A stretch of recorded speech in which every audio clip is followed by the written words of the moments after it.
Yo tout le monde, bienvenue sur la chaîne de Léo et Max. On va parler My Hero Academia aujourd'hui avec l'épisode 16 qui a été diffusé ce week-end, un épisode 100% Todoroki avec une bonne moitié d'épisodes filler, puisque c'était pour nous rappeler des événements qu'on connaissait déjà, mais que peut-être vous aviez oublié, par rapport au ressenti, au sentiment, donc à la fois de Todoroki Enji, donc c'est Endeavor, c'est son vrai nom, Todoroki Shoto évidemment, et de voir un peu les rapports familiaux qui seront au centre de cet épisode.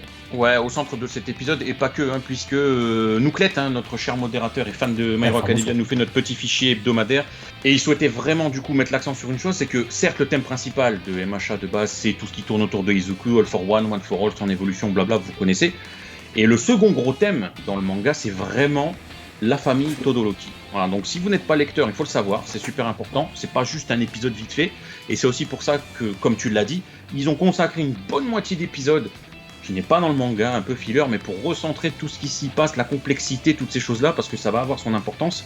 Et effectivement, il nous précise que c'est depuis quasiment la vingtaine de chapitres qui commencent à introduire dans Horikoshi l'histoire des Todoroki. Donc aujourd'hui, ça fait plus de 200 chapitres aussi, qu'il y a toutes ces complexités. Shoto qui commence à douter de son passé, qui parle avec sa mère, qui veut changer les choses, la sœur aussi qui veut changer les choses, Shoto qui décide de rejoindre l'agence de son papa, les frères et sœurs qui se reparlent, mais c'est compliqué, on le voit avec ce repas. Voilà, donc suivez bien tout ce qui se trame autour de la famille, parce que ça va avoir une importance de dingo dans la suite de l'œuvre. Voilà, c'est une parenthèse, mais... Ouais, tu le ressens de toute manière, autant dans l'évolution des personnages, donc là, comment dire, Izuku et Bakugo, ils sont un peu absorbés là-dedans en fait, puisque... Bon, l'épisode, on vous le résume vite fait, c'est ils font leur mission et puis d'un seul coup ils sont invités à manger parce que Fuyumi elle a décidé de faire manger, donc Fuyumi la grande sœur de Shoto, parce que elle veut renouer les liens avec son père. Voilà, Natsu lui est pas du tout fan. Natsu c'est un des grands frères de Shoto. Shoto lui bon, il attend de voir, on va dire ça comme ça. Lui Endeavor, bon il est chaud patate, donc du coup il fait venir Bakugo et Izuku, ce qui nous mène à des scènes comiques avec Bakugo qui est ah putain qu'est-ce que j'ai pas pu profiter de mon croissant jambon, punaise. Lui il m'a tué, lui Bakugo là dans cet épisode il m'a tué. L'éducation il connaît pas. Izuku lui par contre l'éducation il connaît bien, lui il sait pas où se mettre, lui s'il vous plaît merci pardon excusez-moi monsieur madame chef monsieur madame je vais faire la vaisselle et tout. Tous les 2 mètres il fait ça. Bon alors je dis ça, mais cela dit je trouve que quand même ils sont très... ils se mêlent un peu de trucs qui les regardent pas quand même en fin d'épisode. Parce que le truc... Alors moi je sais pas vous, moi j'ai pas été élevé comme ça, mais... non, moi, le truc du... Il y a une affaire de famille, ils sont en train de régler leur compte et tout, et t'as le gars, il vient avec les assiettes et tout, il fait... Ouais c'est pas pour dire on a entendu, en fait tu devrais faire ça comme ça, ça c'est abusé, ça franchement, totalement d'accord avec toi, je me suis dit que s'il fait lui. Il y a Bakugo qui pète un câble en plus, puis Bakugo il fait c'est bon putain, vous avez pas lavé votre linge sale comme ça en public et tout, on entend tout, on est invité là, vas-y ça m'a gâché mon canard laqué et tout, j'exagère, il se bat, et il y a Izuku qui fait ouais c'est vrai et tout, mais ça votre respect monsieur madame et tout, Todoroki Shoto, grand frère de l'amitié et tout, moi je pense que t'es dans le doute, moi je pense que t'attends et tout, tu veux pardonner à ton père mais tu lui fais une psychanalyse ou c'est comment? Je veux dire. Fait, lui. Et en même temps, tu vois, l'animé joue bien sur ses plans, parce que t'as Endeavor, il est avec son canard laqué dans les couleurs, il va le faire tomber parce qu'il est pas bien. Il y a Natsu, il va casser du bois, parce qu'il est vénère, mais en même temps, il pleure. En fait, c'était à la fois, j'ai trouvé... Comment te dire? En fait, j'avais double sentiment. À la fois, je comprends le fait qu'il ait voulu... Il a ressenti cette peine générale, et Izuku, il a voulu faire preuve de bonté en mode, ça va se résoudre, tu vois. Et en même temps, c'est tellement... c'est de l'ingérence de ouf que c'est gênant. C'est un double ressenti en fait. Il gêne tout le monde cet enfoiré parce que les murs sont aussi fins que du papier. Il a beau avoir une grande maison, Endeavor apparemment il a pas mis assez de bois, il a mis plus de papier. Parce qu'il y a tout le monde qui entend ce qu'il se gouille lui. Surtout ça a 2 pièces de lui, mais il fait sans votre respect quand même. moi je ferais pas ça comme ça. Il est con. Enfin, voilà, tout ça, donc le repas, il est canon, c'est vraiment tout le flashback qui ne l'est pas, mais le repas, de toute façon, il y est, puisque dans le manga, on retrouve bien l'appel de Fuyumi demandant à Endeavor de venir avec les amis de Shoto. Eh ben écoute, on peut du coup passer à la bande son, parce que l'histoire, on l'a fait. Allez, bande son, du coup, comment dire ça, rien à noter.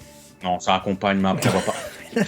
Chacun joue son rôle, tu vois, dans une situation aussi tendue que celle-là. Maintenant, je vais pas commencer à détailler. Alors, l'intonation d'Enji comparée à ce... Non, c'était bien, mais j'ai envie de passer à l'animation-réalisation.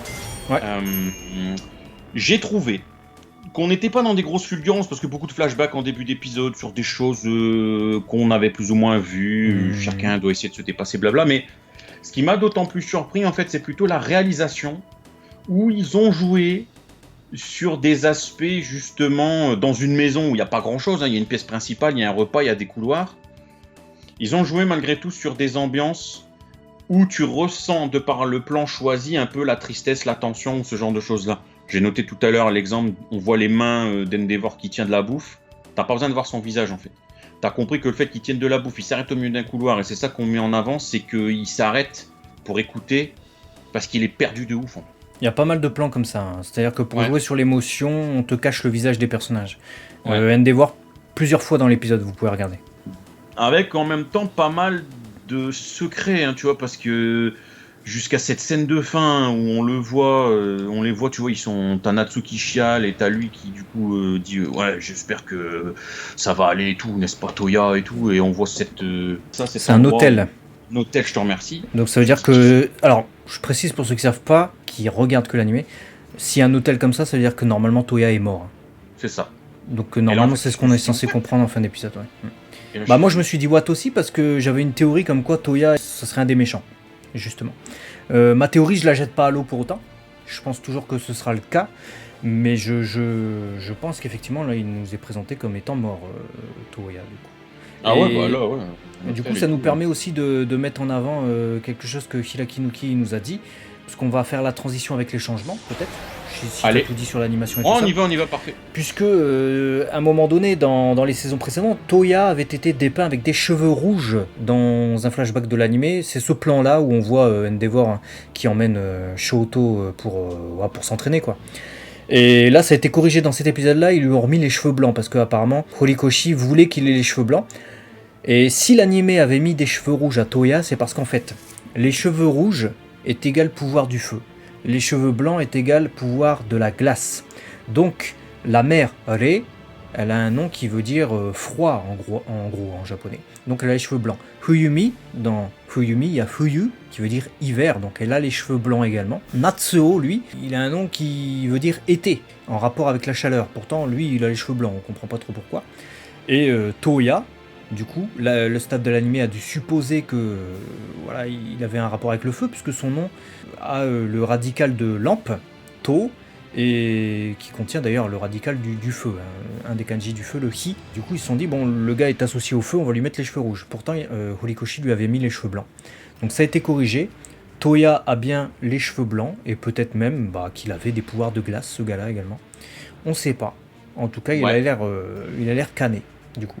Ouais, du coup, c'est ouf. Et puis, dernier changement, vraiment pas grand-chose. C'est au moment où on débarrasse la table, hein, dans l'animé, ils disent que les deux préféraient le faire.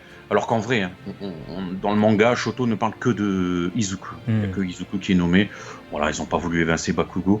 Mais c'est vraiment pour dire de souligner un changement. Et on peut, du coup, passer à la conclusion de cet épisode. Conclusion, bon épisode qui permet un peu de raccrocher les wagons avec la famille Todoroki. J'ai envie de dire qu'on avait eu un épisode comme ça avec le premier repas de famille début de saison. Et là, j'ai l'impression que c'est le deuxième épisode avec ça qui va nous livrer sa conclusion. Puisqu'on voit qu'il y a un mec louche qui rôde dans la rue. Ouais. On voit que Natsu il sort en fin d'épisode, donc le grand frère de Shoto. Natsu va se faire attraper, clairement, c'est sûr, par ce mec chelou. Donc, qu'est-ce que j'y vois ? Petite théorie de fin d'épisode, Endeavor il va arriver pour sauver le truc. Si c'est mal écrit, je vous dis, si c'est mal écrit, je sais pas comment c'est écrit, j'ai pas lu la suite du manga. Si c'est mal écrit, Endeavor il sauve Natsu, ou Natsuo, je sais plus comment il s'appelle, j'arrive jamais à... Natsuo, bref, la partie Natsu veut dire été. Il le sauve et Natsuo il reconsidère son père, il fait ouais, en fait pas si mal que ça quand même, et puis c'est bidon et c'est juste ça. Si c'est bien écrit, ça va se passer différemment. Mais voilà, j'aimerais mieux que ce soit bien écrit, parce que ce que tu viens de donner comme exemple de mauvaise écriture, c'est le scénario qu'on voit mais à 800 000 km le plus bateau venir. Et ce qui est bien et ce qui a fait que j'ai kiffé cet épisode, c'est toute la complexité de cette famille en fait. C'est-à-dire que on a un Endeavor qui est aujourd'hui le héros numéro 1, qui se cherche encore comme symbole auprès du peuple, tu vois, qui se cherche aussi lui-même en tant que père. avec ses enfants qui sont pour, qui sont contre ce qu'il a fait, contre ceux qui sont entre deux, cette maman qui semble vouloir pardonner, récupérer sa famille, il y a quelque chose de très complexe. Et je suis totalement d'accord avec toi, c'est-à-dire que de quelque chose de super passionnant. Moi perso, j'ai kiffé cet épisode parce que j'ai trouvé ça super passionnant parce que là, on n'est pas sur de l'action pure physique, on est sur une action plutôt passive, psychologique. Savoir comment on va réussir à faire évoluer ce truc-là, moi j'adore ça. Si c'est pour me faire des scénarios en carton-pâte où il suffit d'accompagner son enfant à aller acheter une glace pour se réconcilier de celle machin ou de sauver son fils pour se réconcilier de tout son passé, non, ça ne me va pas. Il faut que ce soit beaucoup plus complexe que ça. Ça peut changer un truc, tu vois. Il peut se dire, ah, il est venu me chercher et tout, mais non, c'est pas suffisant, c'est pas ça que j'attends de lui. Là, c'est le héros qui parle, c'est pas le père, je sais pas, tu vois. Ça peut créer un petit truc. Je dis pas qu'il doit être, voilà, ne pas du tout exploiter cette piste-là, mais faut pas que ça soit la piste qui résolve la complexité que Natsuo, surtout Natsuo et Enji entretiennent, parce que c'est surtout eux deux les pires. Hein. Todoroki, il a subi tout le bazar aussi, mais il est comme son fruit, il est entre deux. Il sait pas, il attend de son voir. fruit. Il est dans One Piece alors. Enfin, son fruit, son alter. Mais voilà. Mais sinon, vraiment, j'ai surkiffé. J'attends vraiment de voir ce que ça va donner. Par contre, une grosse mise en garde. Ne cherchez rien si vous n'êtes pas genre sur le manga. Sur la famille Todoroki, sur les enfants, sur Toya, sur quoi que ce soit, pourquoi les cheveux. Ne cherchez rien, s'il vous plaît, ne le faites pas. Moi j'ai voulu juste chercher une connerie, je me suis fait spoiler. Dans les commentaires s'il vous plaît, c'est spoiler, vous faites de plusieurs espaces pour donner ce que vous avez comme avis ou autre. Mais on compte sur vous parce que là, la famille Todoroki c'est un gros pan de l'histoire et on veut absolument pas avoir de spoil qui tourne autour de ça. Voilà, c'est juste une petite alerte, mais que mon expérience vous serve positivement dans ce cas de figure. En tant qu'à faire. Ouais, bah de mon point de vue, bon épisode effectivement. J'ai aimé en fait la richesse de la construction psychologique et comme tu le disais, il y a un risque. On est un tournoi en fait et ça peut être extrêmement dangereux. Ce qu'on va voir dans le prochain épisode pour la construction et la bonne continuité du truc. Alors que je trouve que pour le moment en termes d'écriture c'est plutôt correct. Hein. Ouais. À part la phrase d'Izuku en mode ah je trouve qu'en fait toi tu veux pardonner. Où je me suis dit bon. Wesh, de quoi tu te mêles déjà? Et puis Todoroki qui le regarde en mode ah ouais peut-être en fait je veux pardonner. À part ça, le reste est assez juste, je trouve. Ouais, je suis d'accord. Dans une famille un peu cassée. C'est-à-dire qu'à l'issue de la saison précédente, tu vois, on aurait pu avoir un Shoto qui était en mode si c'était mal écrit. Hein. Ah ouais, Endeavor, putain, ouais GG, beau gosse, je vais peut-être pardonner à mon père, tu vois. Non, tu vois, non. Et Natsuo non plus, tu vois. Donc c'est plutôt bien géré pour le moment. Donc j'ai envie que ça continue sur ouais. J'ai envie que ça continue sur cette voie. Et même Fuyumi, elle a été renforcée dans cet épisode parce que sa phrase en mode en fait je les comprends. Je comprends mes frères. Tu vois. Mais elle est un peu plus comment dire. Ouais, elle a plus d'engagement pour aller réconcilier les trucs. C'est ça en fait. Et en fait, elle idolâtre sa famille aussi, tu vois. Elle veut retrouver elle veut retrouver. Elle fait le nécessaire, on va dire, pour retrouver une bonne ambiance, une bonne cohésion entre les membres de la famille et un bon rapport entre tout le monde. Je pense que c'est elle qui met le plus du sien. Et le fait qu'elle puisse comprendre les autres et qu'elle soit elle aussi, qu'elle éprouve quand même du ressentiment pour son père, quand même un minimum, rend ça plus logique. Ouais, en tout cas, savoir ce qu'il a fait à Toya, pourquoi, qu'est-ce qui s'est passé avec ce fils qui était là quand on le voit aux entraînements, mais qui finalement semble décédé puisqu'on voit cet hôtel, tu vois, qu'est-ce qu'il a fait pour voilà, c'est un ou c'est pas attendre notre bah ouais, c'est pour ça que ça peut pas être épongé juste comme ça, et c'est bien qu'il y ait une construction scénaristique autour de tout ça. Dites-nous ce que vous en avez pensé dans les commentaires, toujours avec le respect, hein, si vous voulez parler du manga. Spoiler en très gros, et sinon, bah on attend vos avis. Hein. Voilà, on fait plein de bisous d'amour et puis on vous dit à très vite sur la chaîne 2. Sur la chaîne de Léo Max. Allez, des bisous. Ciao.